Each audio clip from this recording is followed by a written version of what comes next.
KKN Desa Penari yang akhir-akhir ini lagi heboh dan menggemparkan jagat perfilman Nusantara. Bagaimana tidak heboh? Film ini diadaptasi dari sebuah cerita horor yang katanya cerita ini juga bersumber dari kisah nyata. Ya, saya dari Murni Tasik. Selamat datang di Lujeng Sumping Sampurasun Baraya Sedulur Seperjuangan. Sebelum kalian melanjutkan mendengarkan fakta mencengangkan tentang KKN Desa Penari yang lagi viral ini, silakan dukung channel ini dengan klik like, komen, subscribe, dan centang tanda loncengnya.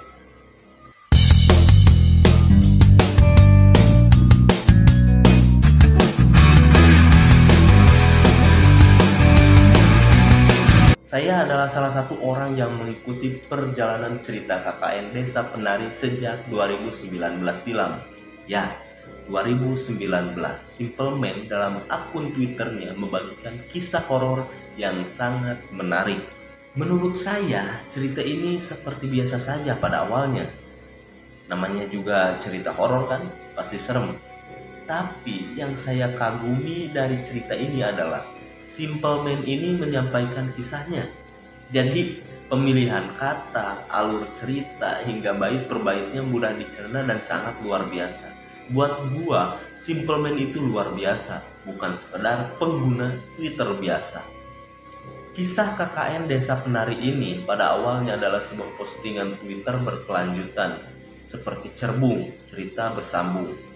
Yang pada tahun ini Twitter Simple Man soal Desa Penari itu menjadi trending topik. Cerita ini dibuat menjadi dua versi oleh Simple Man sendiri. Jadi dia punya dua narasumber yang punya cerita saling melengkapi, ya versi Widya dan versi Nur. Selanjutnya cerita ini diangkat menjadi sebuah buku novel yang katanya tembus penjualan hingga 10.000 eksemplar dalam waktu yang sangat singkat. Kemudian, kisah KKN Desa Penari membuat media perfilman berlomba-lomba ingin mengadaptasi kisah ini ke sebuah film layar lebar. Namun, Simple Man tidak bisa melepas begitu saja nih, sampai harus menunggu tahun 2021 baru MD Fixer memenangkan proyek itu dalam mediasi yang sangat-sangat alot. Keterangan ini disampaikan oleh Simple Man sendiri dalam voice note yang dikirim kepada Raditya Dika.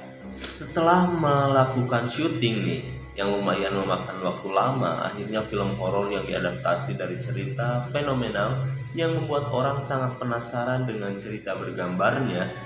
Karena sebelumnya nih, orang-orang hanya bisa membaca lalu membayangkan dalam imajinasinya.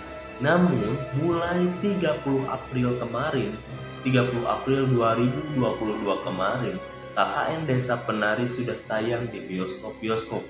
Dan yang paling mencengangkan, film horor ini memecahkan rekor dengan 4,5 juta penonton dalam waktu 12 hari. Bahkan, untuk launching hari pertama, KKN Desa Penari memecah rekor penayangan perdana dengan angka 315.000 lebih, yang sebelumnya rekor ini dipegang oleh film Danur yang sama-sama garapan MD Entertainment.